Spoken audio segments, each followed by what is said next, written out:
Desde a primeira faculdade que eu fiz até a segunda, e mesmo durante o mestrado, eu vi a diferença de alguém que é criado na igreja, a facilidade de se expressar, de falar em público, é uma coisa absurda, além dos talentos musicais, dança, música, enfim, instrumental. É uma bênção realmente estar nesse ambiente de igreja.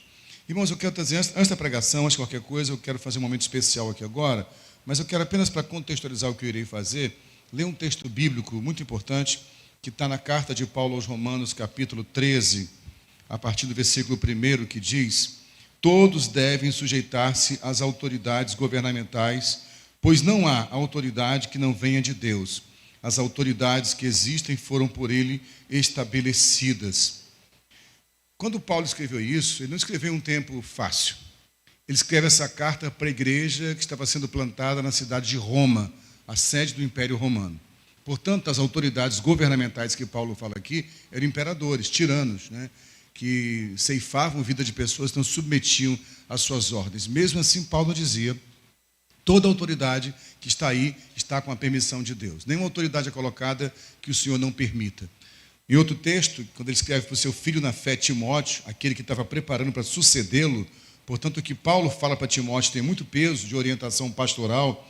Na sua primeira carta do apóstolo São Paulo a Timóteo, no capítulo 2, versículos 1 e 2, ele diz: antes de tudo, recomendo que se façam súplicas, orações, intercessões e ações de graças por todos os homens, pelos reis e por todos os que exercem autoridade, para que tenhamos uma vida tranquila e pacífica com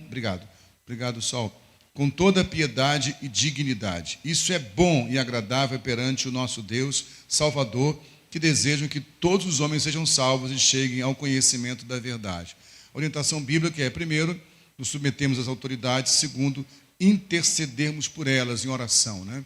Nossa igreja tem uma postura, todos sabem, de sempre se colocar numa posição, em tudo que envolve pleito eleitoral, época de campanha eleitoral, de não se posicionar, de não defender candidatos, não fazer propaganda para ninguém, porque entendemos que o voto é fórum íntimo. Cada indivíduo deve escolher o seu candidato e eleger de acordo com a sua própria consciência. Nós não concordamos nem compactuamos com votos de cabresto, com votos de curral, onde alguém decide o seu voto. Mas também entendemos, depois que alguém é eleito pela maioria, no sistema democrático como o nosso, no sistema de governo democrático, quando alguém é eleito, essa pessoa deve ser honrada e respeitada e tratada com dignidade. Essa sempre foi nossa posição como igreja local. Nos últimos 8 anos, tivemos um prefeito em nossa cidade, que fez um trabalho muito sério na cidade de Mesquita. Todos percebem a mudança boa para a cidade. Foi sempre alguém próximo de nós. Sempre foi a postura nossa nos aproximarmos das autoridades com todo respeito, sem mistura, sem barganha, sem pedido de favorecimento, sem nenhum tipo de interferência política, mas cada um sabendo o seu lugar. A igreja, no papel que ela tem de ser uma igreja para a cidade, mas tendo também um trabalho de cooperação com o poder público. Quando estava no centro de Mesquita, durante muitos anos, ainda na época do governo do Arthur Messias, é isso? Lá em Mesquita, durante os 7 anos do governo dele, foram 8, 7 anos, nós cedemos nosso espaço quando havia o projeto Mais Educação, que era um projeto que vinha recurso do governo federal para os municípios, onde as crianças ficavam no contraturno. Havia pouquíssimo, não havia Mesquita nenhuma escola como hoje, algumas, graças a Deus, de tempo integral. Então a criança ficava de manhã da escola Expedito Miguel, e à tarde iam para a SEM. E as que estudavam à tarde ficavam de manhã na SEM. Cerca de 40 crianças, 50 crianças de manhã, 40, 50 à tarde. Eram enviados professores pelo próprio município, mas a igreja cedia o espaço para que as crianças tivessem atividade esportiva, tivessem lazer. Isso foi um ambiente sempre de serviço. Nosso espaço, nosso auditório, ali no centro de Mesquita, era um auditório muito amplo, e houve uma época que, infelizmente, nossa cidade tinha poucos endereços de estrutura bem organizada como temos hoje, de prédios públicos, né? Nosso auditório várias vezes foi cedido para reuniões de secretaria de governo, para eventos da cidade, sempre sem pedir um centavo à prefeitura. Porque entendemos que a igreja não deve pedir nada à prefeitura. A igreja não depende de prefeitura para sobreviver. A igreja não deve pedir, por exemplo, nossa orientação sempre foi essa, pedir a um vereador que consiga um ônibus para ela passear. Quando uma igreja pede um ônibus a um vereador, ela está sendo corruptora. Porque aquele vereador, para conseguir aquele ônibus, pediu algum favor ao dono da empresa. E na hora que tiver que legislar uma legislação a bem do povo, que talvez seja contrário aos empresários, o vereador está refém disso. Nós sempre entendemos que a igreja vive de dízimos e ofertas. É assim que ela se mantém. Ela não precisa pedir nada ao poder público. Ela pode ter parceria e ter cooperação, sempre foi essa a nossa visão. E nesses últimos 8 anos, como eu falei, o prefeito que está encerrando o seu segundo mandato agora, fez um trabalho digno na nossa cidade. Nós estamos aqui na região, numa área limítrofe da cidade. Quando nossa igreja veio para cá, quando compramos esse terreno em 2012, nós sabíamos que estamos indo para uma área limítrofe, que logo depois de Nilópolis, São João, Belfort Roxo, todos os bairros limítrofes sofrem historicamente com abandono. E está a olhos claros para nós o que está acontecendo nessa região, graças a Deus aqui. Desde a chegada dos condomínios, a linda clínica da família perto de nós aqui, como esse galpão de reciclagem era abandonado em Tabelo agora, o campo de futebol, toda a área de lazer perto do Hospital da Mãe, toda a revitalização desse lugar, que é um lugar periférico, aponta para algo importante, não somente o centro da cidade, onde tudo está tão bonito. Então, não estou fazendo a propaganda de um político, mas agradecendo a Deus pelo trabalho feito, porque é nosso dever também saber sermos gratos. Eu quero hoje realmente abençoar a vida do nosso prefeito, está encerrando o seu mandato, hoje é o penúltimo dia praticamente de trabalho dele como prefeito da cidade, e ele está enfrentando um tempo de transição. Eu queria que nós abençoássemos a vida dele. Queria chamar aqui à frente o prefeito, por favor. Sobe aqui, por favor, aqui. Por favor, vem. Eu sei que você não gosta, a gente quer orar por você aqui em cima. A gente vem com um aplauso do nosso prefeito. Tá, Jorge Miranda. Pastor Cláudio, sobe aqui, por favor. A gente quer orar abençoando a sua vida, cara, que Deus possa te dar um tempo de decisões daqui para frente. Nós trouxemos para você aqui um presentinho, né, em nome da igreja, e o colégio pastoral tomou a decisão de entregar a você uma forma de... Isso é um presente de carinho mesmo para você levar aí, espero que você goste. Esse é o pastor Cláudio, nosso pastor administrador, e fizemos uma placa em nome do colégio pastoral. Nós nunca fizemos isso quando você estava candidato, nem quando você estava no poder, porque não queríamos misturar as situações, mas está indo embora, a gente quer te abençoar, tá? A comunidade evangélica de Mesquita une-se à população da nossa cidade para agradecer a Deus pelo ilustríssimo prefeito Jorge Miranda, por seus excelentes serviços prestados ao nosso município nesses últimos 8 anos. Que o bom Deus recompense sua vida por toda excelência e serviço honesto. E citamos aqui Provérbios 29:2, que diz: quando o justo governa, o povo tem paz, quando o ímpio governa, o povo geme. E a gente quer agradecer a Deus pela tua vida, cara, porque a gente sabe que foi um trabalho com justiça, com honestidade, e a gente sabe que você está deixando um legado para a cidade realmente aqui. Que Deus te dê direcionamento daqui para frente, você vai fazer na sua vida, os próximos passos. Você tem um carinho dessa igreja, gratidão por essa região ter melhorado muito, graças a Deus. Que você se mantenha íntegro. Lá no começo do governo, a gente falou um pouco com você sobre isso, algo que eu vou repetir daqui a pouco com o Alex, a posição que é assumir o governo de uma cidade.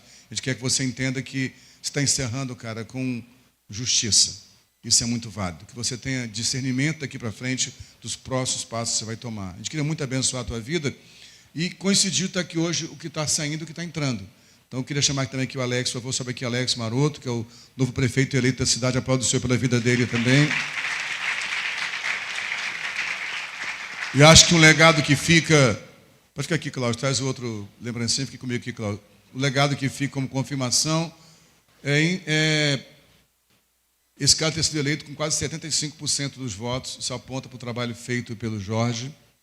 E quem me conhece sabe como isso para mim é sério. Porque eu não estou falando do candidato, de alguém que prestou um serviço à cidade, de alguém que a gente acredita, Alex, como jovem que está assumindo um novo desafio. A gente vai pregar daqui a pouco sobre cooperação.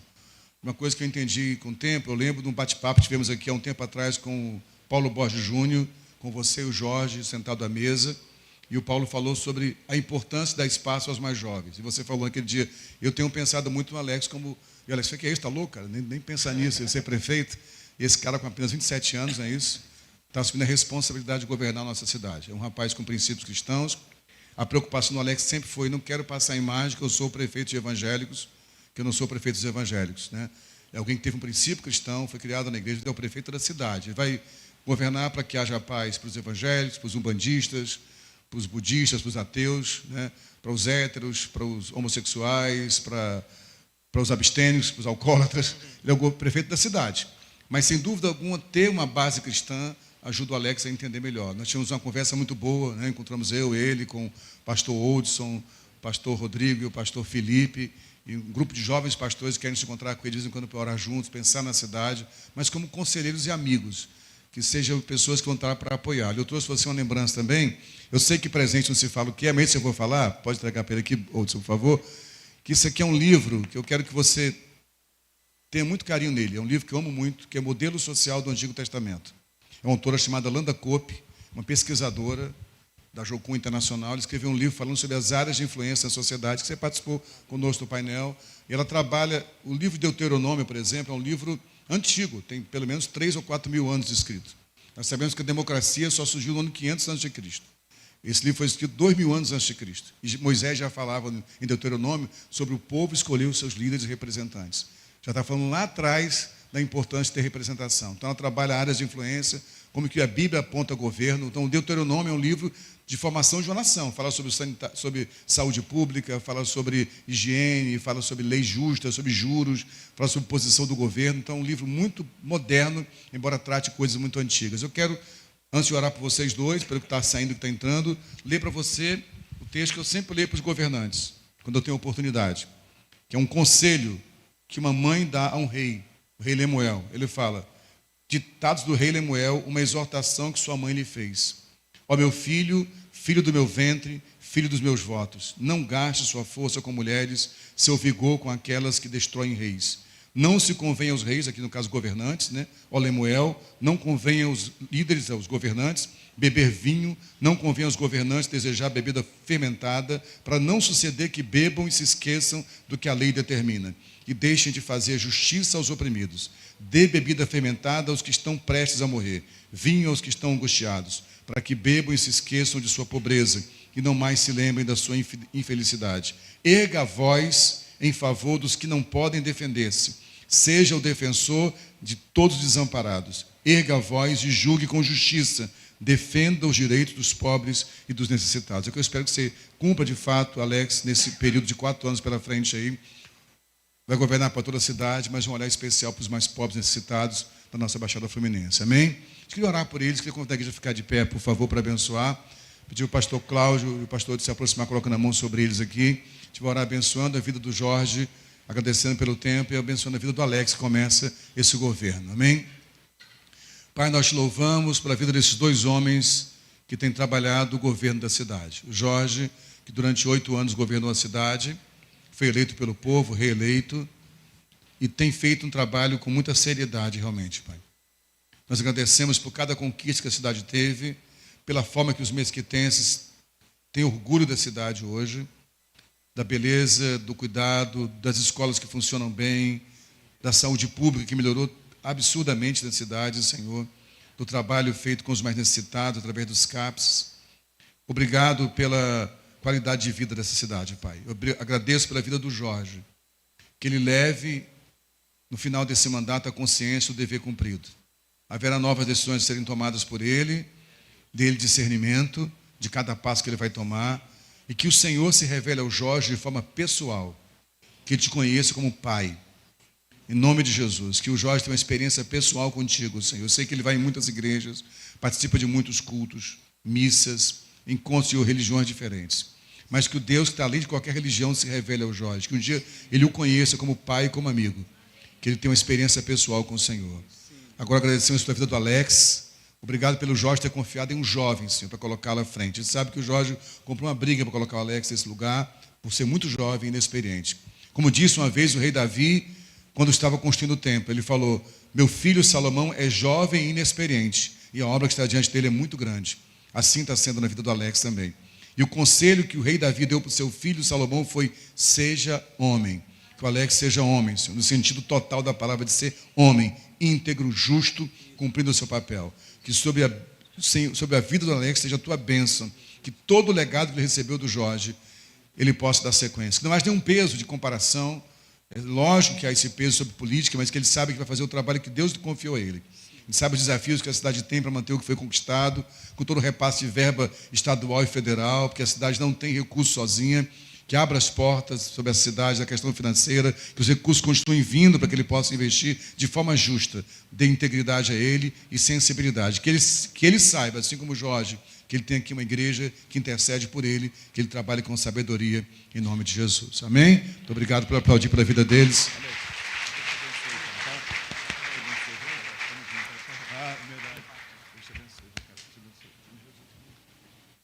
Amém, gente. Estamos encerrando mais um ano, né, irmãos? Esse ano de 2024 teve como sentença o Evangelho puro e simples. Durante todo esse ano nós nos declinamos sobre o Sermão da Montanha, estudamos sobre o que é o Evangelho puro e simples. Todos os anos temos uma sentença profética, um tema para o ano. Esses dias até eu que não costumo responder nada em redes sociais, tem um desses... Agora tem vários sites de redes sociais que são de sátira, né, de sarcasmo com o meio evangélico. Um desses sites, não lembro qual agora, colocou uma piadinha, né? E vocês sabem que a nossa igreja, por ser uma comunidade evangélica, dentro da linha do tempo, ela é chamada como igreja neopentecostal, né? Tem as igrejas históricas, as reformadas, né, presbiteriana, metodista, anglicana, enfim, as igrejas tradicionais, e tem as igrejas pentecostais, Assembleia de Deus, Deus e Amor, Brasil para Cristo, e as neopentecostais. E nessa linhagem é colocada as comunidades evangélicas. E realmente há muita coisa feita por igrejas chamadas neopentecostais que são bem confusas. Bem confusas. Mas também há muita gente séria. E aí essa pessoa colocou nesse site uma brincadeira, zombando. Queria que as igrejas que colocam tema, como as neopentecostais, colocassem lá o ano da intercessão, o ano do sacrifício, o ano da renúncia. Falei, querido, você está enganado, há muita igreja fazendo isso. A gente trabalha dessa forma, nossos temas, nossas sentenças sempre são sentenças sérias.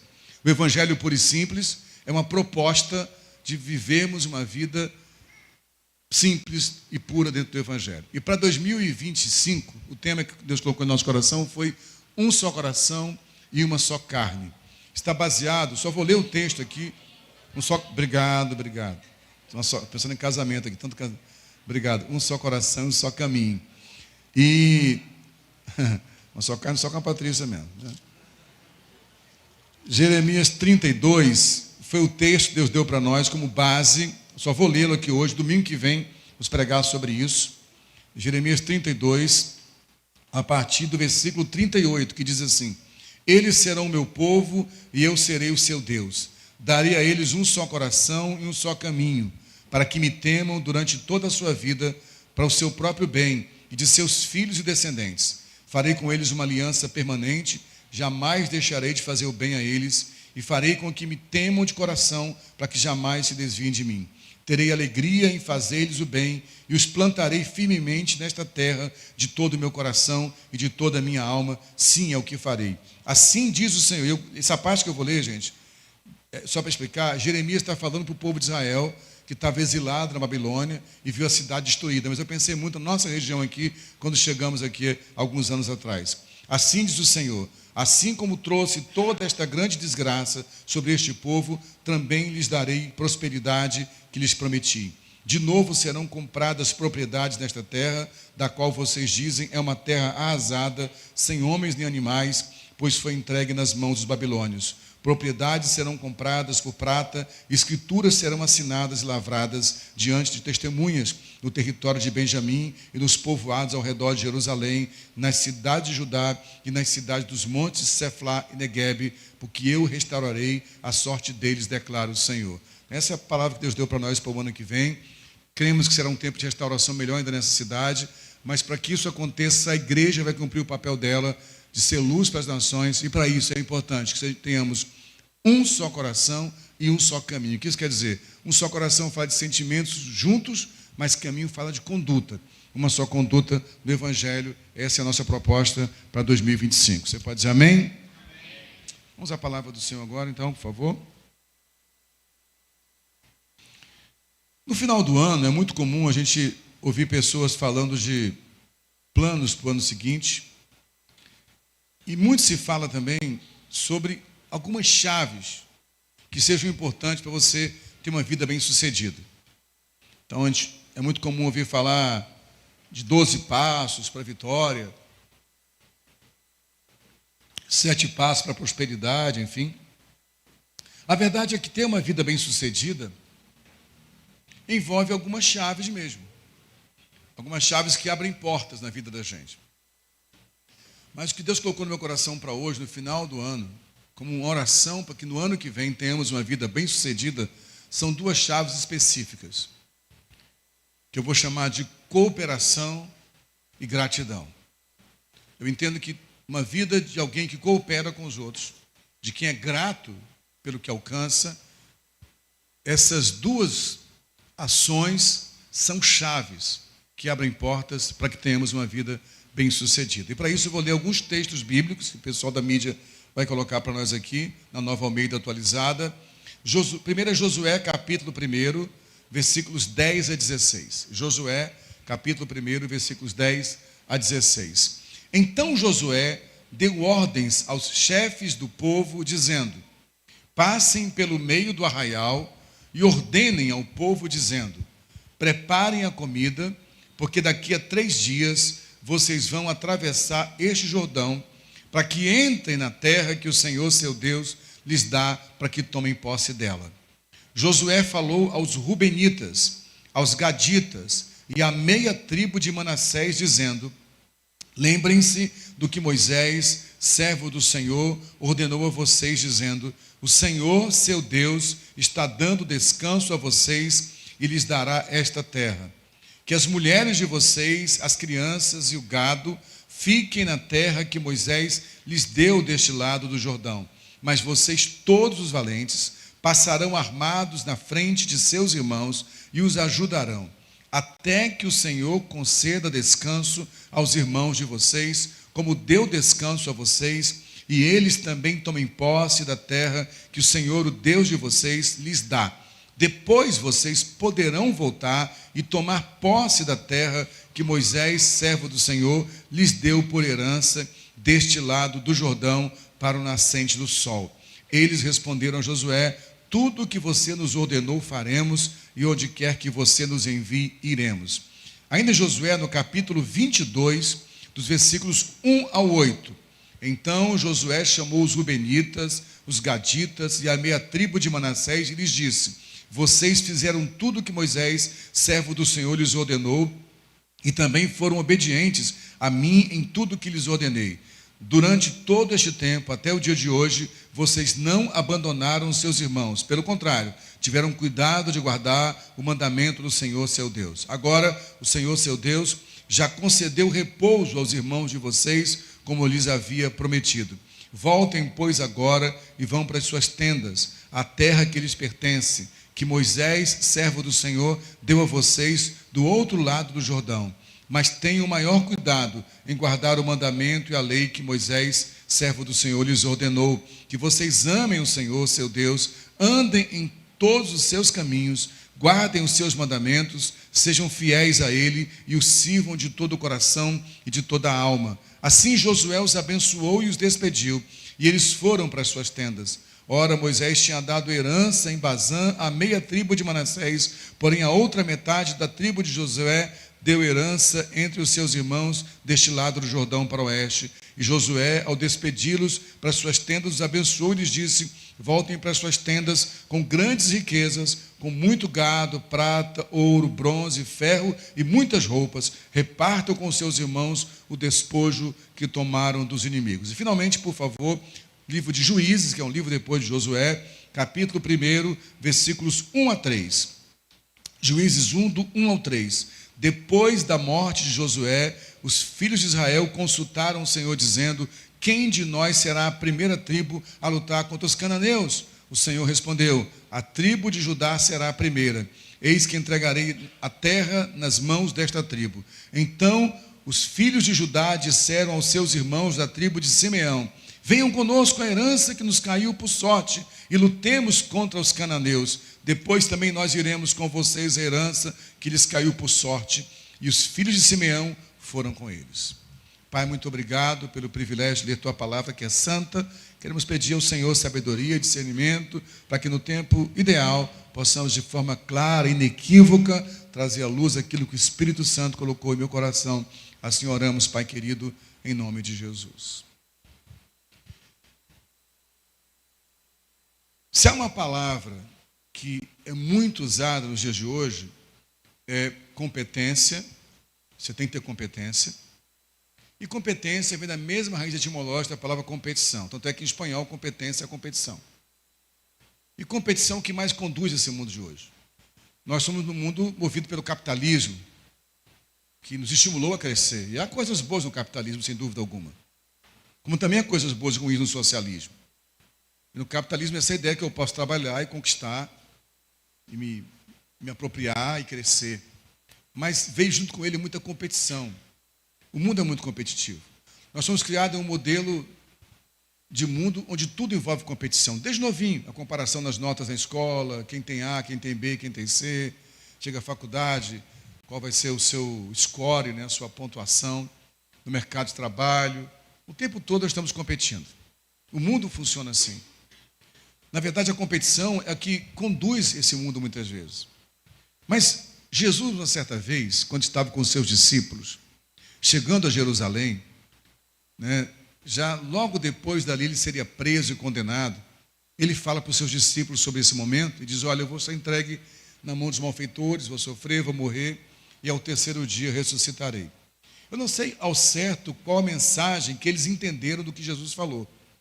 Parece que eles não entenderam que essa morte seria uma morte física e a ressurreição dessa forma sobrenatural. Dá a impressão que eles entenderam que isso era uma metáfora, que Jesus falou que se levantaria, ressuscitaria e tomaria de volta o poder de Jerusalém contra o Império Romano. E ao ouvirem isso, 2 discípulos, Tiago e João, pedem a Jesus: por favor, Senhor, quando o Senhor vier no seu reino, nós podemos sentar um à direita e outro à esquerda do seu trono? E os outros 10 discípulos ficaram muito incomodados e começaram a disputar entre eles quem seria o maior entre eles. E Jesus fala para eles o seguinte: prestem atenção. Aqui onde vocês vivem, o sistema é o seguinte: quem governa domina sobre os outros, e o maior controla o menor. Mas entre vocês não vai ser assim. Entre vocês, quem quiser ser servido vai ter que servir. Entre vocês, o primeiro será o último.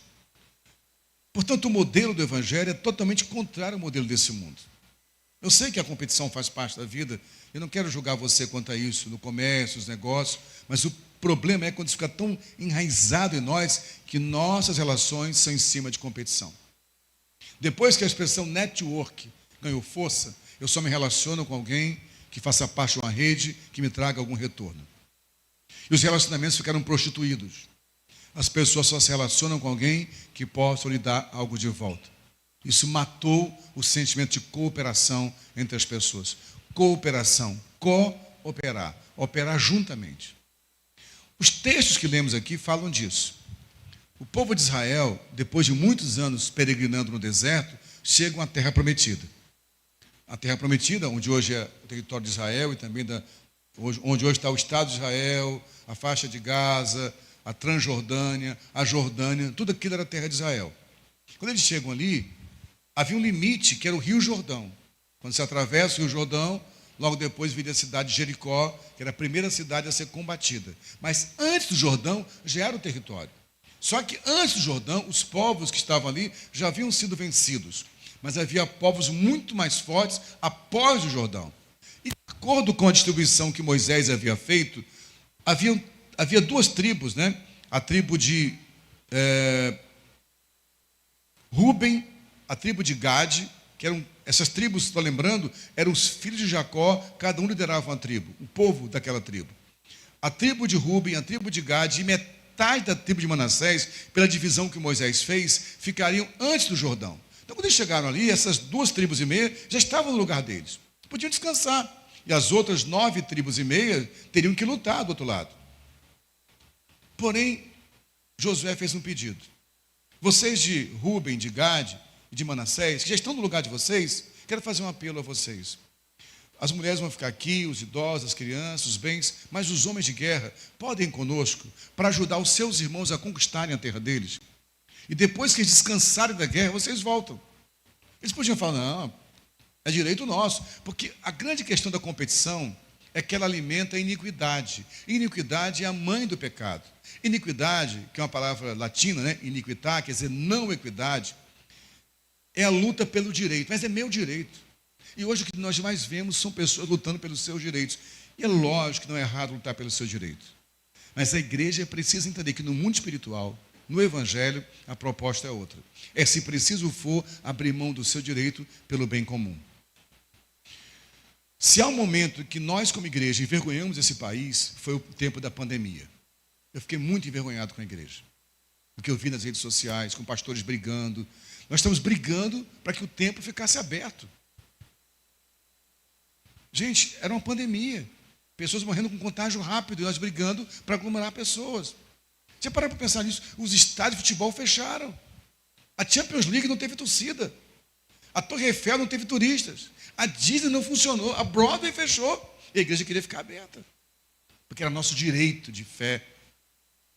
Então eu não quero que você abra mão de lutar pelo seu direito. Mas quero que você entenda que haverá momentos no Evangelho que nós seremos aqueles que vão dar o testemunho dos que abrem mão pelo bem comum. E agora, esses homens da tribo de Ruben, Gad e Manassés podiam falar: Josué, é nosso direito ficar aqui, mas vamos lutar, porque vamos cooperar com os nossos irmãos. Eles foram, durante cerca de 7 anos, lutaram, até que todos os outros irmãos se assentassem nas principais regiões de Israel. E a bênção é que no final disso voltam trazendo o quê? Ouro, tesouro e pratas e bens preciosos, como despojos de guerra, dado como recompensa. A cooperação fala de até que ponto eu estou disposto, ao invés de competir com o meu irmão, cooperar com ele, para que ele cresça como pessoa. Cada vez que alguém dá um testemunho aqui na igreja, como vimos a Laurinha falando, também a Graciete, você viu quantas pessoas são citadas? O pastor não é a estrela da igreja. O pastor é mais um servo. É um servo entre servos. Ele cumpre uma função pastoral. Ele não é a celebridade daqui. Porque todos cooperamos uns com os outros. Se há uma forma de revelar ao mundo que isso aqui é igreja, não é se o nosso templo é bonito, não é se tem muito recurso financeiro, não é se temos muitos seguidores na internet, é se de fato as pessoas olharem e falarem, ali é um grupo de pessoas que um coopera com o outro. Quando um está enfrentando dificuldade, o outro enfrenta junto também. E aqui essa atitude das tribos de Manassés, Ruben e Gade deram uma mensagem para o seu povo. Se vamos conquistar juntos. Isso ficou tão entranhado que algum tempo depois, Josué morreu, não está mais na liderança. E agora, tem uma região específica que pertencia à tribo de Judá, que não tinha sido conquistada ainda, que tinha um povo valente que não queria sair. E agora, Deus dá ordem que Judá ataque essa terra. Josué não está mais vivo. Mas sabe o que Judá faz? Convida a outra tribo, a tribo de Simeão, e diz: vocês podem ir comigo? E ao mesmo tempo, eles dizem: sim, nós vamos contigo. O que nós estamos aprendendo, na verdade, gente, nada é conquistado sozinho.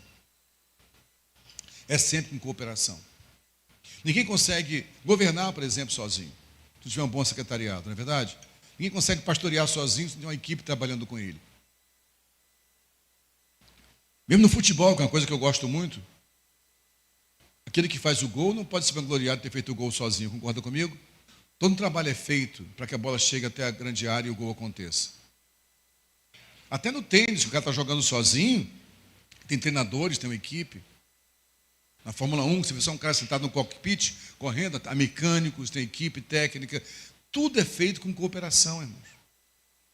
Então, quando Satanás rouba de nós esse sentimento de cooperar, nós viramos competidores uns contra os outros, nós nos perdemos. Porque esse espírito de competição é um espírito luciferiano. Lúcifer era um anjo de luz, diz a Bíblia. Ele tinha o sinete de Deus. Ele marcava o controle de qualidade nos céus. A Bíblia diz até que um dia entrou comércio no coração de Lúcifer. O que é comércio? Entrou interesse por negócio. Espera aí, se eu estou tão bem aqui, eu posso ser igual a ele. Por que eu tenho que estar abaixo de Deus? Eu posso ser do tamanho dele também. Então não entenda essa palavra como um desestímulo a você querer crescer. Mas se você quer uma chave para de fato ter uma vida bem-sucedida, coopere com as pessoas. Coopere com o crescimento dos outros. Porque isso é uma chave. Pessoas que cooperam com outros, que operam juntamente com outros, carregam tesouros, como a tribo de Manassés carregou, que são inesquecíveis. Eu estou há 30 anos pastoreando. Comecei como garoto, de apenas 28 anos de idade, estou com 58 anos de idade já agora. E algumas vezes vem um desânimo. Será que está valendo a pena? Eu podia fazer outra coisa na minha vida, gastar minha energia em outro lugar. Podia me dedicar só ao consultório, escrever mais livros, ser apenas um conferencista. Mas muitas vezes Deus é testemunha, quando eu estou aqui no púlpito, eu vejo o rosto de algum de vocês, a história de vocês me mantém vivo. Porque eu sei que nós vivemos juntos. Cada casal que a gente sentou junto, está de madrugada para aconselhar, cada pessoa na crise contra as drogas, cada pessoa na crise contra o álcool, cada pessoa na crise de emocional, cada pessoa numa queda de um pecado, cada pessoa num desemprego, cada momento que vivemos juntos, só eu e você, eu e Patrícia e vocês, que vivemos naquela sala, naquele quarto, que ninguém sabe, são os tesouros guardados aqui. Você precisa cooperar com pessoas. Se eu quero dar um estímulo a você que o ano que vem, por favor, saia do egoísmo. Isso aqui não é um auditório. Nós já falei muito sobre isso aqui. Até o 4º século da era cristã, a igreja não tinha templo. Ela se reunia nas casas. E alguém diz, porque era pequena. Não, não era pequena não, gente. Quando o Espírito Santo desce sobre a igreja, eram 120 pessoas. Na primeira pregação de Pedro, 3.000 pessoas se convertem. Nem todos ficaram ali, alguns foram para outras cidades. 2.000, aliás, não é isso? Ou 3.000. Logo depois, um coxo é curado à porta do templo, mas 2.000 pessoas se convertem. Em pouco tempo, eles eram mais de 5.000 pessoas. Em apenas 1 século e meio, 2 séculos, eles estavam espalhados em todo o território do Império Romano. E não tinham templos. Sabe como a igreja se reunia? Nas casas. Se sentavam na frente do outro, olhando nos olhos, cuidando do outro. Até que surge Constantino, que tem uma pseudo-conversão, e o seu sucessor, Teodósio, transforma a igreja como a religião oficial do Império Romano, e nós começamos a copiar o modelo romano. De um templo grande, com alguém na frente, como eu estou fazendo aqui agora, e vocês me assistindo e vendo no máximo a nuca de quem está à sua frente. Nós aprendemos esse modelo. É difícil jogá-lo fora agora. Para não acontecer o erro que acontece muitas vezes, que ao tentar jogar a água suja fora da bacia, joga o bebê junto. Então a gente mantém esse modelo, mas precisamos entender que isso aqui não é a igreja, isso é um encontro. A igreja pulsa no dia a dia. Cada trabalho feito na ONG, cada sábado você fica com as crianças da ONG ali, seja no balé, seja no jiu-jitsu, seja na educação, cada trabalho feito aqui no Vinidão, no Café da Paz, entrando nas casas, cada encontro feito nos pequenos grupos, nas células, cada ministério que se encontra, é ali que de fato a igreja está vivendo. E todos esses ambientes envolvem cooperação. Esse século está adoecendo com o egoísmo. Já falei muito de um livro, recomendo mais uma vez. Sei que é uma leitura um pouco densa, embora seja pequeno no tamanho, mas denso no conteúdo, que é Sociedade do Cansaço, do Byung-Chul Han, que é um filósofo sul-coreano. E o Byung-Chul Han trabalha basicamente isso. Nós somos empurrados para o mundo egoísta. O mundo é tão mentiroso que é quase como Matrix. A gente pensa que está todo mundo junto por causa da rede social, e não está. Ninguém olha mais nos olhos. E cada um tem que olhar para si mesmo agora e ser egoísta. O que importa é eu me dar bem. O que importa é eu ser feliz. Para ser feliz, eu desisto de um casamento de 30 anos, abandono a mulher de 50 anos para uma gatinha de 20, esqueço tudo que eu construí naqueles 30 anos, que eu tenho que ser feliz. Para eu ser feliz, eu mudo de religião, eu mudo de sexo, eu mudo de tudo. E eu vou ficando cada vez mais egoísta, mais fechado em mim mesmo. Bauman dizia que nós construiríamos um mundo líquido, onde não teria mais nenhuma estrutura. Chegamos a esse ponto. O modelo que vivemos hoje está tão confuso. Por exemplo, eu sei que há muita vantagem no trabalho feito em casa, no home office. Lógico que é vantagem. Para a ecologia, para o trânsito. Mas o que aconteceu com o home office? A sala de jantar virou a sala de trabalho, a sala de reunião, tudo junto. Você não sabe mais o que é família, o que é ambiente de trabalho. Tudo se confundiu. Nós estamos nos perdendo nesse ambiente. E cada vez mais egoístas. O importante é que eu me dê bem. Se eu vou me dar bem, o resto que se exploda. E a igreja foi para o mesmo caminho quando eu falei, por exemplo, na época da pandemia. Nós tínhamos que nos dar bem. Não importava se pessoas estavam morrendo com a pandemia. Nós estamos num ambiente tão estranho que todas as pessoas viraram competidores. Como eu já falei aqui, tem gente que celebra quando o terreiro de candomblé é incendiado. Como você pode celebrar um terreiro de candomblé ser incendiado se a fé daquela pessoa foi queimada? Você pode crer diferente dela, mas é a fé dela. Alguém investiu dinheiro ali, energia, história de vida. Como é que eu celebro isso? Como é que eu celebro um terreiro de candomblé ser queimado? Eu deveria chorar. Porque aquela pessoa crê naquilo. E temos que entender que o nosso Deus não é evangélico. Ele vai se revelar a qualquer pessoa onde ela estiver. Agora, o que foi gerado em nós? Pelo espírito de competição.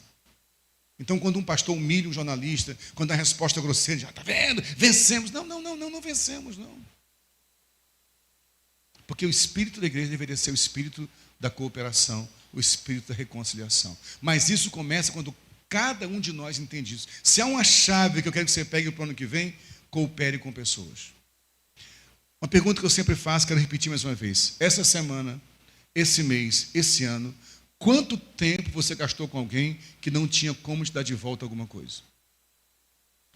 Com quem você cooperou? Com quem você gastou tempo cooperando, contribuindo, ajudando? Quanto tempo você gastou com alguém que não tem nada para te dar de volta? Você entende isso? Ninguém vai ver, não vai aparecer aqui no púlpito, não vai ter um gráfico. Só você e o Pai vão saber. Isso é cooperar. Cooperação com quem? Entre igrejas, por exemplo. Estamos orando por isso. Ver o Mike e a Pamela aqui hoje e na casa de vida ao mesmo tempo. Eu sei que para você está sendo difícil, Mike e Pamela, mas é tão gostoso ver isso acontecendo, sabe? Uma igreja poder cooperar com a outra. Tivemos um lindo Natal. Agora eu quero agradecer ao Jorge pela intervenção mais uma vez. Um lindo Natal lá na Praça de Edson Passos. Com a igreja começou o projeto lá, a Casa de Vida. A gente foi junto ajudar.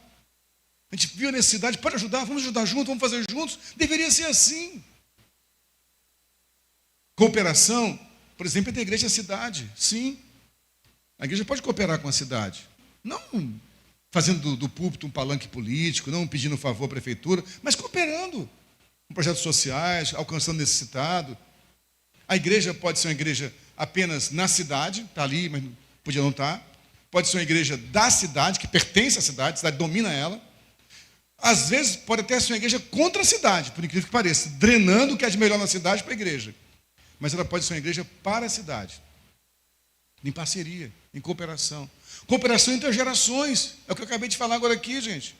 Nós estamos matando a cooperação entre as gerações. Depois que isso aqui surgiu, os jovens entenderam que basta dar uma gulgada para saber de tudo. Agora basta usar a AI, né? A AI, a inteligência artificial. Não se senta mais com o idoso para ouvir o que ele tem a dizer. O que a geração passada pode trazer para mim? E nem nós estamos ficando idosos, estou com 58 anos de idade. Achamos que não preciso mais gastar tempo com o jovem para ouvir o que ele tem a dizer. Essa cooperação entre gerações está dentro do plano de Deus. Então, a primeira chave, no final desse ano, quero propor a você para 2025, peça a Deus, Senhor, me ajude a cooperar com alguém. Você pode dizer amém? Me ajude a cooperar com alguém. Tem um livro que eu amo, O Estilo de Liderança de Jesus, de Youssef alguma coisa. Michael Youssef. Esse homem, ele é um homem simples, lá da Bahamas, que ele era num lugar pobre, embora o lugar seja rico, ele morava num lugar pobre, numa favela. E esse homem, a história dele é linda, a história é um grande livro do Instituto Haggai, que é um grande instituto de formação de liderança no mundo inteiro. Ele um dia entrou na farmácia e roubou, acho que foi farmácia, não lembro agora, roubou alguma coisa. Roubou um remédio para a mãe dele. E o dono da farmácia viu, que é isso, rapaz? Pegou ele pelo braço. Ele, desculpa, moça, minha mãe está doente. Sua mãe está doente, você não pode comprar, está roubando, não faça isso. Faz o seguinte, você está estudando, eu não estou estudando. Então, eu vou pagar seus estudos. E aquele homem pagou todo o estudo dele, todo o ensino fundamental, ensino médio e faculdade. Quando ele se formou, ele foi juntando, anotando quanto o moço investiu na vida dele. Ele se formou, ele voltou lá um dia e disse, como é que eu posso pagar? Eu anotei tudo que você pagou para mim durante esses 20 anos de estudo e queria pagar o Senhor de alguma forma, com juros. Ele falou, não, faz o seguinte, faça isso por outra pessoa agora. Isso é cooperar. Tem um documentário lindo na Netflix, não sei se está lá, que é Meninas do Destino. Não, Filhas do Destino. Daughters of Destiny, Filhos do Destino. É um documentário lindo de um indiano que foi para os Estados Unidos, ficou milionário nos Estados Unidos, voltou para a Índia para cuidar das castas mais pobres, dos Yazidi, como é que é? Alguém lembra? Dos Dalits, que é a casta mais baixa dos indianos. Esse homem está investindo na vida dele para que meninas Dalits e meninos Dalits tenham formação. Gente, há um propósito na cooperação. E às vezes, para cooperar, você nem vai aparecer. Você entende isso? Então, eu quero te lançar um desafio aqui. Você quer começar o ano bem?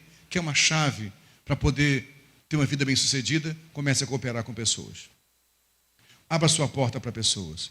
Agora, isso traz dores, traz decepções, traz frustrações. Vai ter gente que vai trair você. Vai ter gente que vai gastar o seu tempo cuidando dela, depois vai ser ingrata contigo. Mas entenda uma coisa. Em cada decepção dessa, o caráter de Cristo está sendo gerado em você. Você quer ser bem-sucedido? Coopere com pessoas. Você pode dizer amém? E junto com a cooperação, vem a gratidão. Porque há um espírito de gratidão entre ambos ali. Por isso, para eu ser grato, eu quero ler um texto aqui rapidamente, Gênesis 33, versículo 5. Olha esse texto aqui, Gênesis 33, 5. Daí, levantando os olhos, Esaú viu as mulheres e as meninas e disse: quem são estes que estão com você? Anota essa pergunta, guarda essa pergunta. Pode voltar. Só basta até aqui, obrigado. Quem são estes que estão com você? Esse texto é interessante. Isso aqui, Jacó fugiu da terra dele, porque ele usurpou o direito de primogenitura do irmão dele, Esaú. Ele vai embora, fugido, com medo de morrer. Vai para a terra de Labão, lá ele se casa, prospera, enriquece. E volta para sua terra, sabendo que no caminho ia encontrar seu irmão Esaú. E quando Esaú vê Jacó com muitas crianças e bens, escravos, e pergunta: quem são estes que estão com você? Ele fala: são os filhos que Deus deu ao seu servo. Essa é uma pergunta boa. Quem está com você? Com quem você anda? Do lado de quem você tem caminhado? Você tem conseguido manter amizades? Será que todos os amigos são desleais e traem você? Será que o problema está sempre nos outros? Com quem você anda? Quando é que essa história é contada?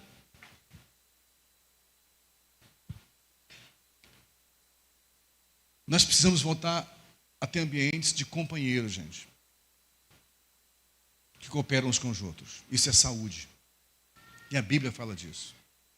Com quem você anda? Quem são esses que estão com você? Eu estou com 58 anos de idade, como eu falei. Vim de uma família muito pobre, de 13 irmãos. De um pai pedreiro, analfabeto, e uma mãe costureira, semi-analfabeta. Sei a construção que foi feita na minha vida. Não sou um homem rico. Ou melhor, sou muito rico. Pela graça do Pai Celestial, sem ter nenhum tipo de favorecimento político ou de algum tipo de apoio de escuso, esse menino pobre conseguiu já conhecer pelo menos 12 países, 3 continentes, 2 graduações, um mestrado. Está há 30 anos pastoreando. Ter tanta gente caminhando juntos. Mas sabe por quê? Que pessoas andaram comigo. Quando alguém pergunta quem anda com você, eu lembro do pastor José Ivan, do pastor Adão, do Van Cler, do Nathanael Silva. Você nem sabe quem são as pessoas. Pastor Samuel, do Cláudio, da Deise, do Aldo, da Carla, do Maurão, da Isa, da Hebe, que está há tanto tempo caminhando com a gente, do Messias, da Leia, do Márcio, da Neuza, do Outros, da Carol. Gente, está caminhando juntos. Oi? Você seria o último, meu, calma. Dessa menina que conheci com apenas 14 anos de idade. Às vezes as pessoas falam assim: poxa, mas é tão bonito o casamento de vocês. A gente fala sempre assim: pela graça de Deus é mesmo, não é perfeito, mas é bonito sim. Mas há um empenho, há um esforço. Vocês conhecem um pregador aqui, o pastor, é quase que um holograma. Mas a podridão, a sujeira, quem conhece é a Patrícia. O cara desajeitado, estabanado, que não sabe consertar as coisas, que às vezes estressa, perde a linha. Há uma história sendo construída. Mas há um empenho. Quando eu ando com alguém há muito tempo, há um esforço para caminhar juntos. Com quem você anda? Amizade envolve investimento, gente. Já falei muito sobre isso aqui. Quantas vezes já aconteceu do pastor Ilmar, ou do pastor Marconi, ou do pastor Sérgio Elias, que mora nos Estados Unidos. Ficou estranho o som aqui, abafou, viu o som, não sei o que houve, gente. Não sei se só o retorno aí para fora, está abafado o som. Deles virem, às vezes, viajando, melhorou um pouquinho, mas estava meio abafado. Eles virem, às vezes, deu uma melhorada aí. Eles virem, às vezes, em viagens para o Brasil, aconteceu já algumas vezes. Sil, eu vou fazer uma conexão no Galeão, vou ter meia horinha, eu ir para lá só para tomar um café juntos. A gente quer estar junto, que é amigo.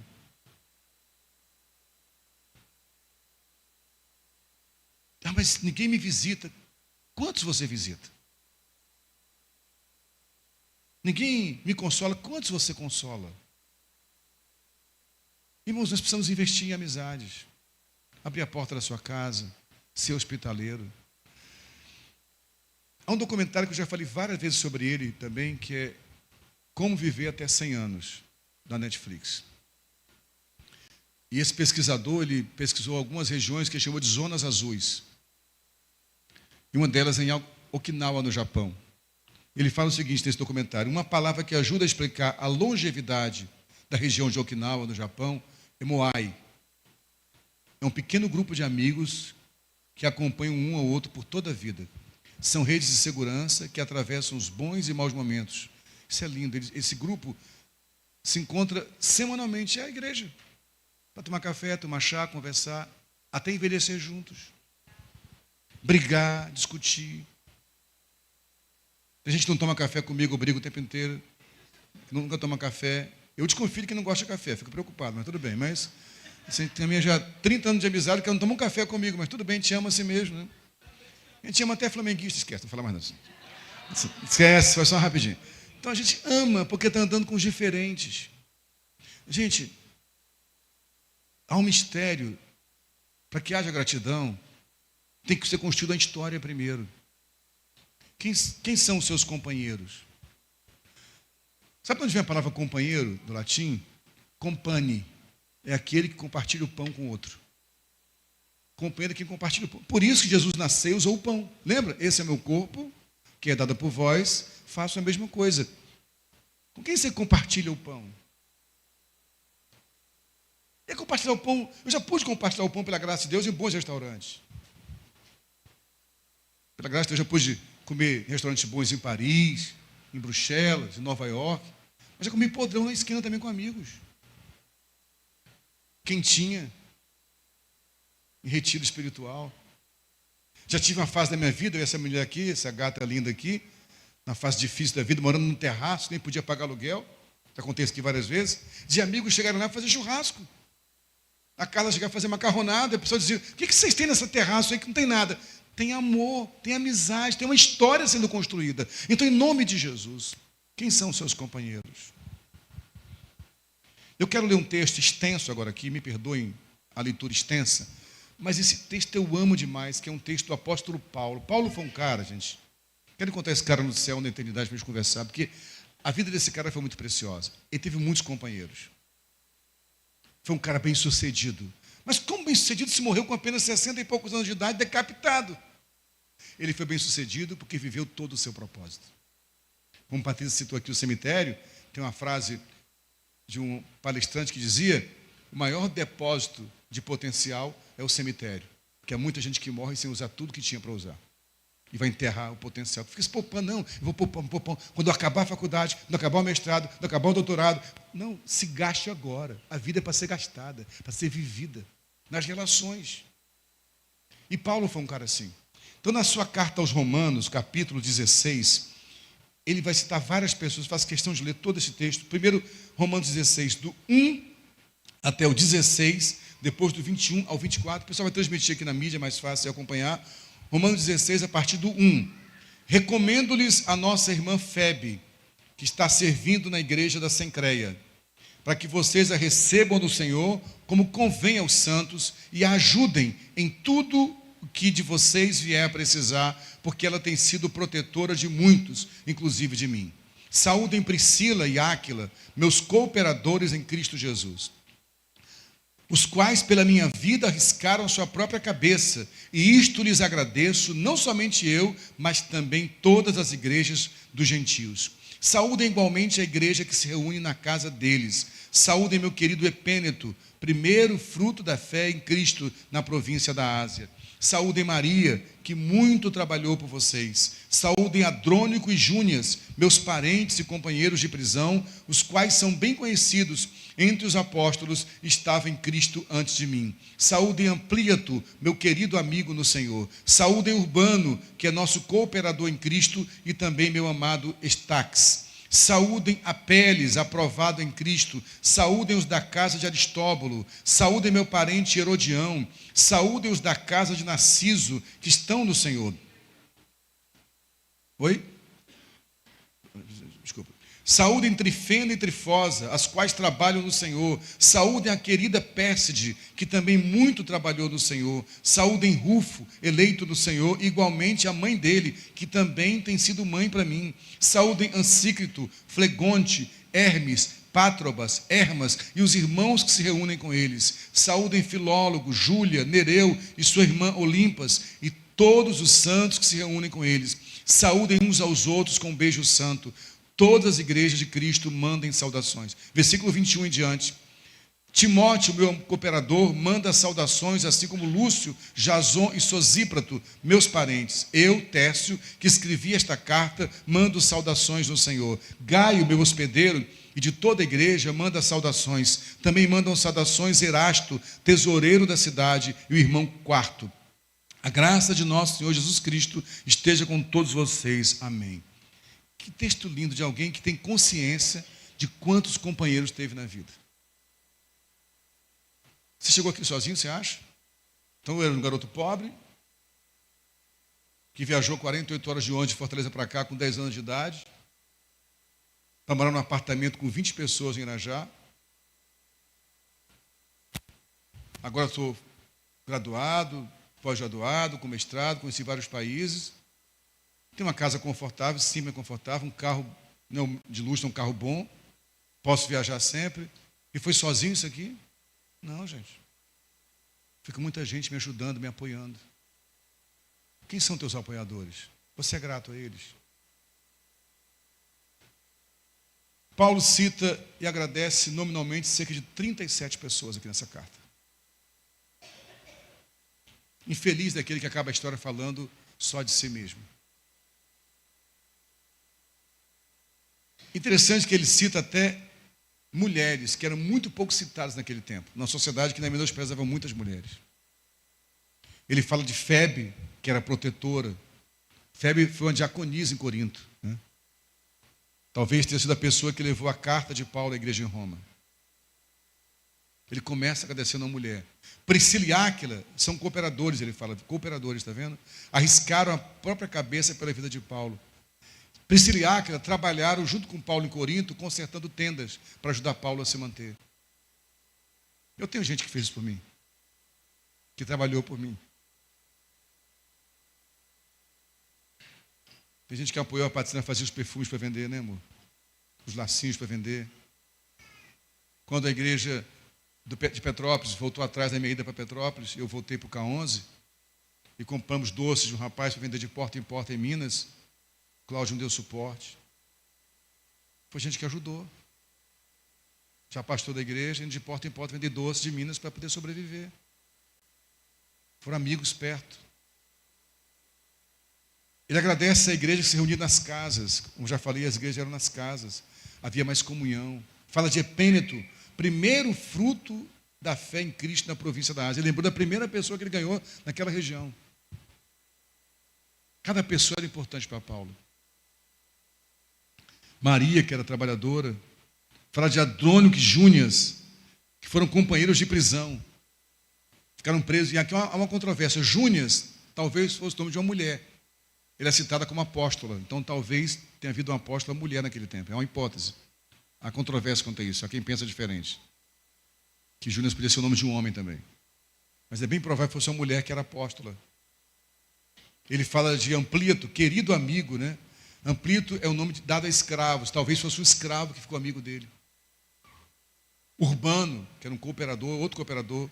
Apeles, quando ele fala aprovado aqui, essa pessoa foi provada como ouro é provado no fogo. Eu não sei o que esse Apeles passou, mas foi algo grave. Para se chamar alguém que foi aprovado com ouro que é provado no fogo. Trifena e Trifós, nomes bonitos, nome bom para filho, Trifena e Trifós, uma dupla boa. Que trabalham no Senhor, são trabalhadoras, né? Pérside, que muito trabalhou. Essa palavra muito trabalhou, quer dizer, trabalhou até exaustão. Há uma mulher chamada Pérside que trabalhou até exaustão. Você conhece gente assim aqui na igreja? Que trabalha até exaustão? A gente vai para aquela cozinha, fica até tarde trabalhando na cozinha, limpando a igreja, até exaustão, cuidando de pessoas. A Rufo, esse Rufo, provavelmente foi filho de Cirineu, Simão, aquele que carregou a cruz. Lembra do Rufo, do Simão? Rufo, ele fala Rufo, e a mãe de Rufo, no caso foi a esposa de Simão, foi minha mãe também. Então tem uma mulher que foi uma mãe para ele. Eu tenho várias mulheres que foram mães para mim, gente. Minha mãezinha está no Senhor já há 5 anos, todo dia eu sinto saudade dela, para você saber disso.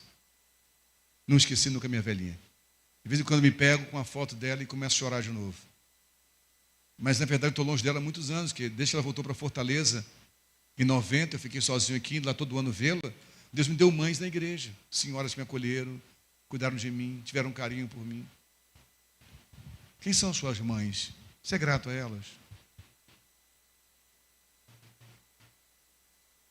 Os santos que se reúnem, os irmãos, as igrejas que se reúnem nas casas. Timóteo, que foi um filho da fé para ele. Técio, esse Técio aqui escreveu a carta. Sabe por quê, gente? Olha que coisa linda. Paulo, é bem provável, teve um problema na vista. Pode ter sido uma doença como a catarata, ou então de tantos açoites que ele tomou. Então tinha que alguém escrever a carta para ele, que não conseguia nem escrever mais. Alguém faz coisa que eu não sei fazer. É assim que funciona, que eu não consigo fazer. Alguém coopera você numa área. Ah, gente, se não fosse meus cooperadores aqui, essa igreja estava falida. Porque eu sou incompetente em muita coisa mesmo. Deus deve me amar muito, ter muita misericórdia de mim, porque eu sou muito ruim em muita coisa, muito fraco. Mas Deus vai botando gente do lado, cooperadores, um que escreve a carta, outro que cuida de outra área. Deus vai mandando pessoas. Falou de Gaio, que era hospitaleiro. Quantas casas me acolheram, gente, no começo da minha fé? Meu Deus, eu novinho na fé, com um pai adúltero, longe da família. Comecei a ir para a igreja com 11 anos, eu ia para a casa dos irmãos, ficava observando os casais e aprendendo como é que o marido trata a mulher. Ele fala até interessante, Erasto. Erasto é um tesoureiro da cidade de Corinto, isso aqui é bem interessante. Em 1929, no achado arqueológico, encontraram, perto do Teatro de Corinto, uma inscrição falando de Erasto, tesoureiro de Corinto. Esse cara existiu, historicamente comprovado em achado arqueológico. Era alguém que era autoridade da cidade. Paulo tinha amizade com alguém que era autoridade na cidade. Só que esse Erasto, embora sendo tesoureiro da cidade, viajou várias vezes com Paulo e com Timóteo para fazer missões. Então, desde escravos, a autoridade da cidade se relacionaram com Paulo, e ele foi grato a todos eles. Agora, companheiros, às vezes enfrentam desgaste. Não precisa ler o texto não para ganhar tempo, mas lá em Atos, não precisa botar não, tá, gente? Em Atos, capítulo 15, tem uma história dura. Paulo e Barnabé eram muito amigos. E aí, Barnabé foi aquele que cuidou de Paulo. Barnabé foi o companheiro de Paulo. Quando Paulo se converteu, ninguém queria acreditar em Paulo, porque Paulo era um perseguidor antes, matava os cristãos. Ele chega em Jerusalém, os apóstolos ficam com medo. As igrejas, lembra que eu falei, se reuniam em casas? Como é que eu vou receber na minha casa um assassino que mata cristãos? Opa, não, esse cara não. Mas Barnabé quer dizer filho do Consolador, filho do Espírito Santo.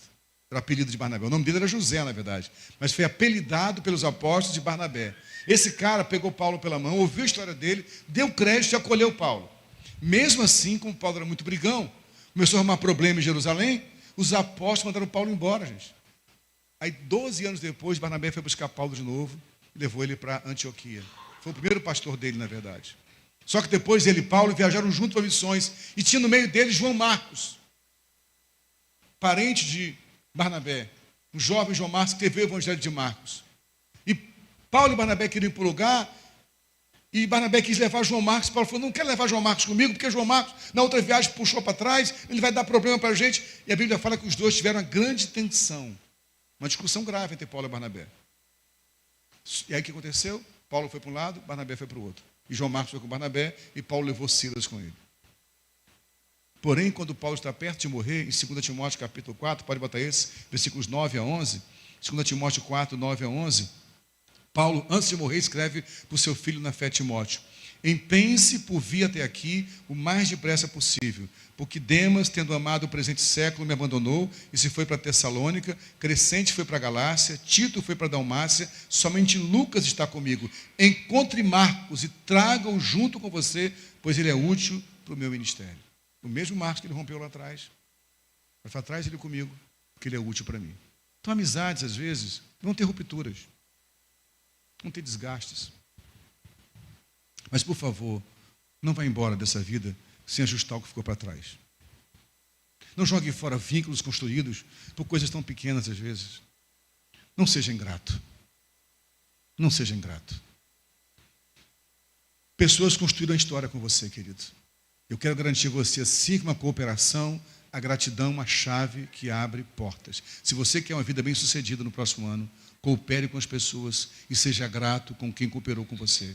E se alguém que já cooperou contigo houve uma ruptura, por favor, conserte isso enquanto há tempo. Você pode dizer amém? Porém, eu quero dar uma palavra de alerta aqui. Voltando a Romanos 16, que Paulo vem agradecendo muita gente, está agradecendo vários nomes. No meio da gratidão, Paulo coloca um alerta. Romanos 16, dos 17 ao 20, por favor. Romanos 16, estou quase acabando, prometo, tá? Romanos 16, do 17 ao 20. Olha o que Paulo fala: irmãos, peço que notem bem aqueles que provocam divisões e escândalos em desacordo com a doutrina que vocês aprenderam. Afastem-se deles, porque esses tais não servem a Cristo, nosso Senhor, e sim a seu próprio ventre. Com suaves palavras e lisonjas enganam o coração das pessoas simples. Pois a obediência de vocês é conhecida por todos. Por isso me alegro por causa de vocês. Quero que sejam sábios no que diz respeito ao bem e simples no que diz respeito ao mal. E o Deus da paz em breve esmagará Satanás debaixo dos pés de vocês. A graça de nosso Senhor Jesus esteja com vocês. O oposto de cooperação e gratidão é divisão e escândalo. A divisão sempre é provocada por alguém que não aceita cooperar, que quer sempre estar na posição de destaque. Esse tipo de pessoa, Paulo diz, não serve o Senhor, serve o seu próprio ventre, seu próprio interesse. Então, embora Paulo esteja propondo cooperação e gratidão, ele está dando um alerta. Ele manda, o tempo inteiro ele está falando, se aproxime dos outros, cuide dos outros. Depois ele fala, se afaste de alguns. Sim, irmãos, ser uma pessoa cooperadora e grata não quer dizer ser uma pessoa tola. Cuidado com pessoas que são perversas, que muitas vezes estão para minar as relações. Infelizmente, há pessoas que vêm para minar relações, que pegam um ponto isolado de uma história e detona a pessoa que cuidou de você tanto tempo como amigo, como companheiro, uma história construída. Um alerta que Paulo está dando e que vale a pena dar no final. Eu quero encerrar com o último texto bíblico, por favor, 2 Coríntios 13, 13. Na NAA é 13, 13, em outras versões é 13, 14. 2 Coríntios 13, 13, que diz: a graça do nosso Senhor Jesus Cristo, o amor de Deus e a comunhão do Espírito estejam com vocês. Deixa essa parte final aqui. A principal obra do Espírito Santo não é lógico que ele envia dons, gera o fruto, que é o principal complemento. Mas a principal obra do Espírito Santo é a comunhão. Tudo que ele faz com os dons e com o fruto é para gerar comunhão, para que as pessoas se relacionem, porque o nosso Deus é um Deus relacional. Portanto, estamos dizendo a vocês aqui e propondo, entregando a vocês chaves que podem abrir portas para um ano bem-sucedido, e eu creio nisso. Não tem a ver com estratégia de crescimento, não tem a ver com estratégia de avançar, mas em você escolher o ano que vai entrar. Senhor, eu vou cooperar com pessoas. Eu vou ser um cooperador. Eu vou gastar tempo cooperando com alguém. E segundo, me ajude a ser grato por quem já cooperou comigo. E para que a gratidão exista, eu preciso ter companheiros na jornada. Para que eu possa olhar para trás e falar, fulano, ciclano, beltrano, que até hoje caminha comigo, tem uma história do meu lado. Eu tenho que construir essa história. E para isso eu tenho que me relacionar com pessoas. Portanto, minha palavra final nesse ano de 2024 é que essas duas chaves sejam levadas por vocês. De pessoas que cooperam com os outros e que são gratas aos companheiros da jornada. Para que assim a tua vida seja uma vida bem-sucedida. Você quer prosperidade? Essa é a maior prosperidade. No meio dessa prosperidade virão bens, riquezas, sim, mas a maior prosperidade, sem dúvida alguma, é você dizer, eu realmente construí relacionamentos que permanecem. Eu tenho amigos do meu lado até hoje. Tenho o meu Moai, meu grupo de amigos com quem eu vou envelhecer. Que ainda que mudem para outro país, para outro continente, vão estar conectados no Espírito, tendo relações verdadeiras, que não são por interesses, que não são por vantagens, mas por renúncias. Mas eu entendo também que só uma pessoa pode produzir em nós a capacidade para que isso aconteça. É o Espírito Santo. Você entende isso? Porque Ele é o Espírito da comunhão. Eu queria encerrar esse tempo de hoje com um clamor. Vamos orar para que o Espírito Santo nos batize com o batismo de cooperação e de gratidão. O Espírito de que vai nos levar, amém, a ter cooperação e gratidão. Eu queria chamar aqui a pastora Carla e o pastor Aldo, por favor.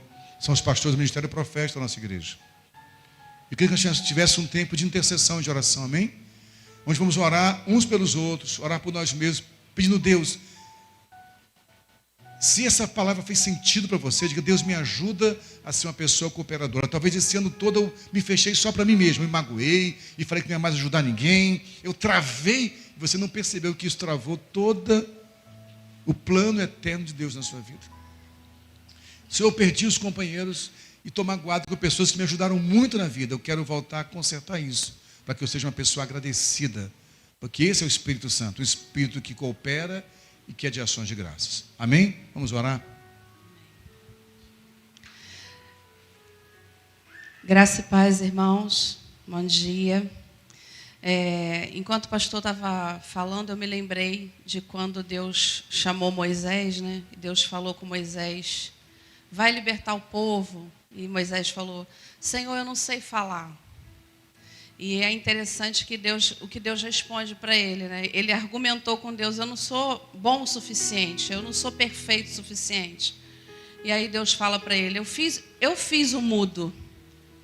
Até aquilo que na nossa concepção não é perfeito, não é bom o suficiente, nisso Deus está trabalhando. Deus fala para ele, eu não fiz o mudo, eu fiz o mudo. E aí Deus fala para ele, Deus não responde para ele que ia curar ele, que ia consertar o defeito dele. Deus fala para ele, eu já te dei o que você precisa. Vai com teu irmão, você vai ser como a voz de Deus e ele vai ser como um profeta. Então, às vezes, irmãos, a gente vai orar a Deus e na nossa concepção de perfeição, a gente fica pedindo a Deus que Deus conserte a nossa vida. Senhor, me dá voz que eu não sei falar. Conserta o meu defeito. E Deus vai dizer para você, eu não vou consertar teu defeito. Foi eu que te fiz assim, com a tua limitação, com o teu desajeitado, com a tua gagueira, com a tua mudez, que seja com a tua timidez, seja lá o que for. Mas eu já te dei, olha para o teu lado, tu tem um irmão que vai andar contigo e vocês vão trabalhar juntos. Essa é a resposta que Deus dá para Moisés e é a resposta de Deus para nós. A resposta de Deus não é que a gente vai ser perfeito para ter uma grande performance, mas é que a gente seja dependente de Deus e ande em cooperação com o nosso irmão, porque Deus quer que a gente aprenda a andar junto, não que a gente aprenda a ser perfeito. Quem está entendendo? Então, irmãos, vamos orar. Você tem a oportunidade nessa manhã de colocar o seu coração diante do Senhor e de se humilhar agora na presença de Deus, pedir perdão. Talvez você nessa manhã tenha sido confrontado, falado, Senhor, fui tão ingrato, não me humilhei, eu não reconheci os teus feitos, mas nessa manhã você tem a oportunidade de agora abaixar a sua cabeça. É um momento de reflexão, é um momento de gratidão, é um momento também de humilhação na presença de Deus. Então, coloque seu coração diante do Senhor agora, conte as bênçãos, reconheça diante dele que tudo veio dele. Talvez tenha sido um ano difícil para você, mas você está aqui. Eu estava ali sentada pensando quantas vitórias nós recebemos como igreja. Quantas coisas talvez você não tenha nem tido oportunidade de falar.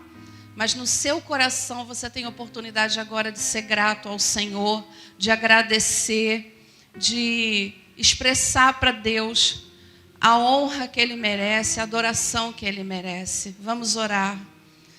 Pai, em nome de Jesus, nós queremos nos prostrar diante de Ti, com o nosso coração rendido, com o nosso coração humilhado na Tua presença. Nós queremos Te honrar pela Tua bondade. Até mesmo aquele tipo de bondade que nós não entendemos.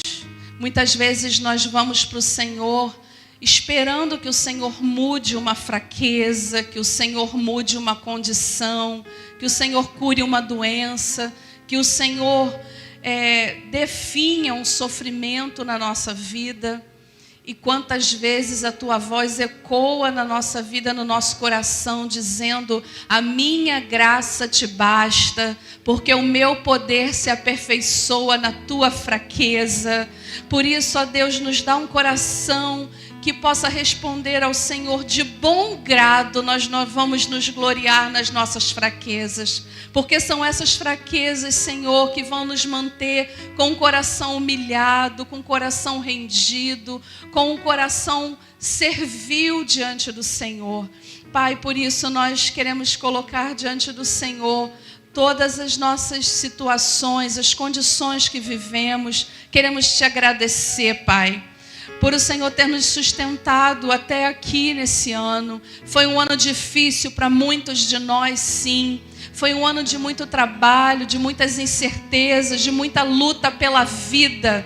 Quantos de nós, Senhor, lutamos em hospitais, lutamos, Senhor, com questões de saúde, com questões emocionais, com depressão, com sofrimento emocional.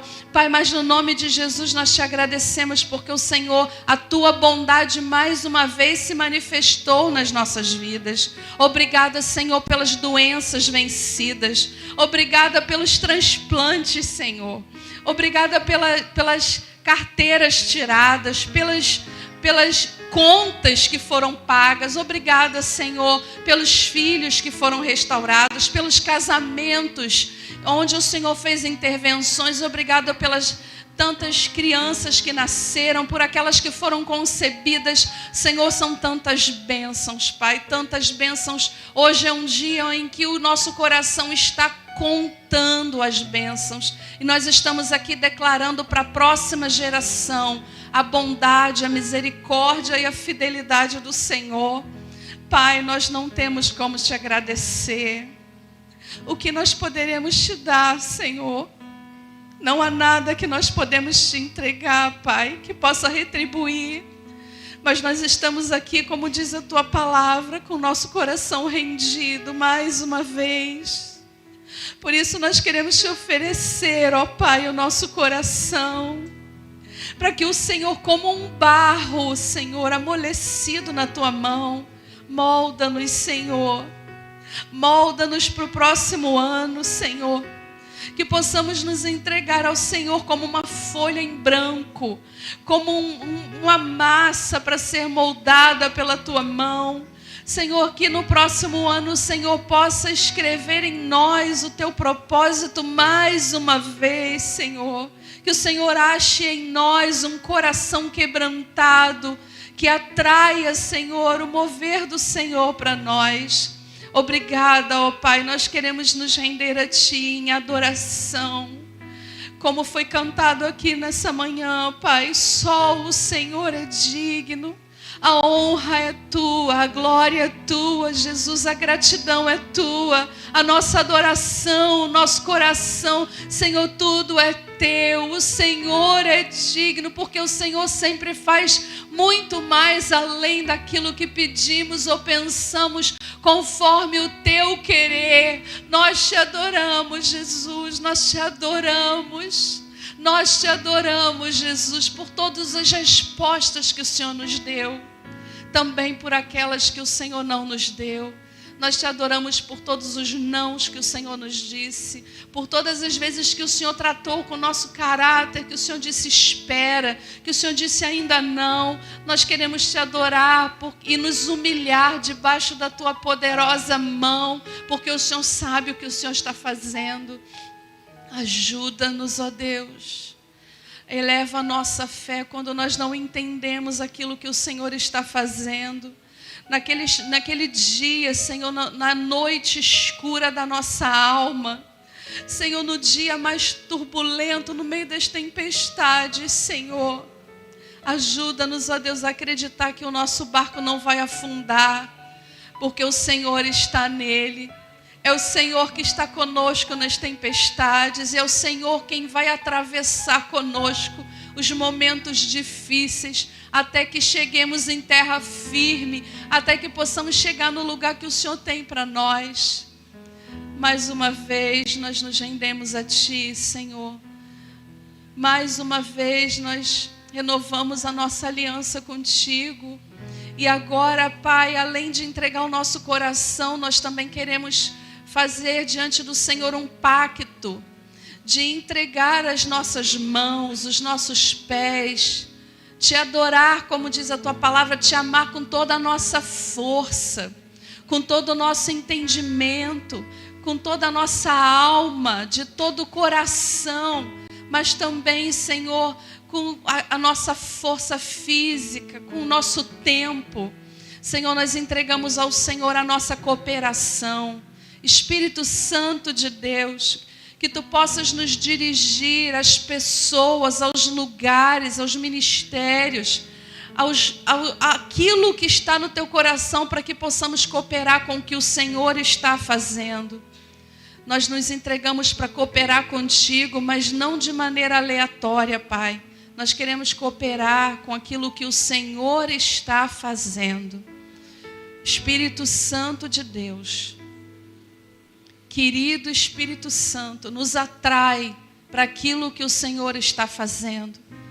Nós confiamos que cada um de nós há uma porta com o nosso nome e devemos entrar por ela. Então abre as portas para nós, seja aqui dentro, seja lá fora, seja na cidade, seja nas famílias, nas áreas de influência onde o Senhor nos colocar, que o Senhor abra as portas para que possamos cooperar com aquilo que o Senhor está fazendo. Não nos deixe, Senhor, ficar distraídos, gastando força, energia e tempo com aquilo que o Senhor não está fazendo, mas nos ensina, nos dá sensibilidade a cooperar contigo. Pai, em nome de Jesus, nos atrai para a Tua vontade, nos atrai para o Teu propósito, nos atrai para aquilo que o Teu Espírito, para a direção que o Teu Espírito quer para nós. Nós oramos, ó Deus, que o Senhor faça caminho onde não há caminho, que o Senhor aplane os caminhos tortuosos, que o Senhor abaixe os caminhos altos e que o Senhor levante os caminhos abaixados, para que o Senhor possa fazer um caminho plano, Pai, para que possamos caminhar como diz a Tua palavra. Abate os orgulhosos e levanta os abatidos. É isso que nós oramos, ó Pai, nessa manhã. Que o Senhor possa, ó Deus, tratar com os nossos corações, Pai. Nessa manhã nós oramos, ó Deus, que o Senhor dê força ao que está cansado. Que o Senhor renove o vigor àquele que não tem nenhum vigor, Pai. Que o Senhor dê fé àqueles que estão, Senhor, cansados, abalados na sua fé. Pai, em nome de Jesus, nós oramos, ó Deus, que haja um renovo na Tua igreja, Pai. Que haja um renovo, Senhor, um renovo. Espírito Santo de Deus, sopra o Teu vento. Sopra o Teu vento de direção. Sopra o Teu vento de direção nas nossas vidas. Nós nos submetemos como igreja local, como comunidade local. Nós nos submetemos à Tua vontade. Senhor, e assim como Jesus orou no Getsemane, nós também oramos nessa manhã. que seja feita a tua vontade, assim na terra como é no céu, que seja feita a tua vontade, Senhor, em nome de Jesus, ó Pai. Levanta, Senhor, em nós um coração grato, levanta em nós um coração cooperador, uns dos outros, mas cooperador do Senhor, Pai. Levanta em nós, Senhor, essa disposição de nos submetermos uns aos outros em amor. Oramos, ó Deus, que o Senhor possa cumprir em nós essa palavra, um só coração e um só caminho. Nós oramos por isso, Pai. Um só coração e um só caminho. E nós te agradecemos pela tua bondade, pelo teu amor, pela tua graça, Senhor, pela tua misericórdia. Muito obrigada, Pai, porque o Senhor nunca desiste de nós. E nós cremos, Senhor, que o Senhor está trabalhando e confiamos ao Senhor os vasos das nossas vidas para que o Senhor continue trabalhando. Nós sabemos, Senhor, que pode ser doloroso, mas é para a tua honra e para a tua glória. Em nome de Jesus. Amém, Senhor. Amém.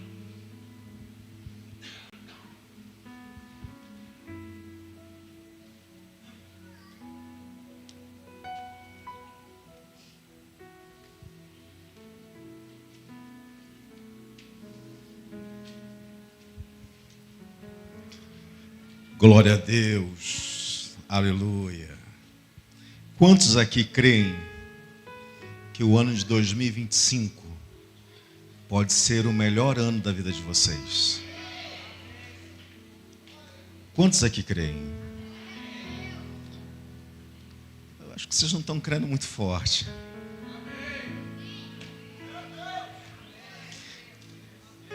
Nós corremos o risco de apequenar aquilo que Deus quer realizar na nossa vida.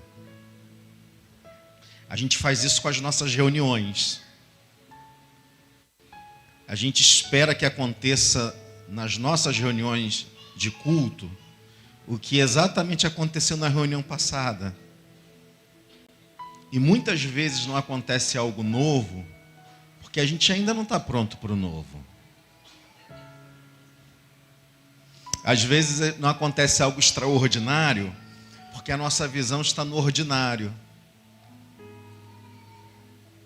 E talvez você no seu coração esteja esperando em 2025 o que aconteceu em 2024. E aí eu volto a perguntar: quantos aqui creem que o ano de 2025 pode ser o melhor ano da sua vida? Vamos ficar de pé. Quantos aqui creem que o ano de 2025 pode ser um ano de portas abertas? Quantos aqui creem que o ano de 2025 pode ser um ano de cura? Quantos aqui creem que 2025, a despeito da adversidade, Deus estará conosco e por isso estaremos de pé?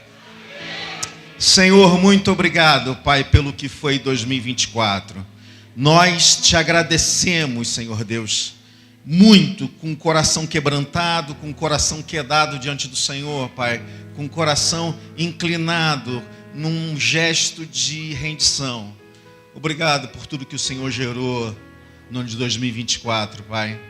As coisas boas, as coisas que não foram tão boas, mas que serviu para o crescimento.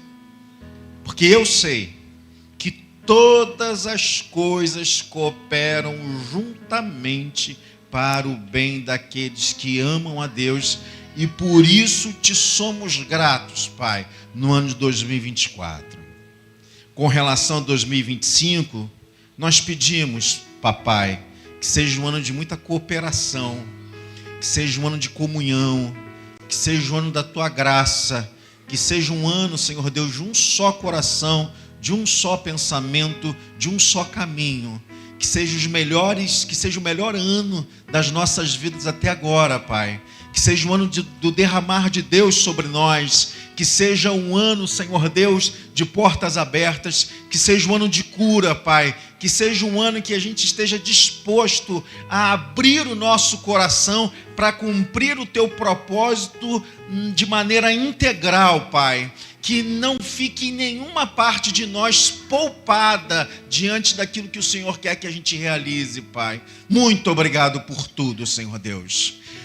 Que o grande amor de Deus Pai, que a graça de nosso Senhor Jesus Cristo e que a comunhão do Espírito Santo nos conduza a um só coração, a um só caminho, até a volta de nosso Senhor Jesus Cristo, não só hoje, mas para todo sempre. Vá em paz, feliz ano novo, Deus abençoe.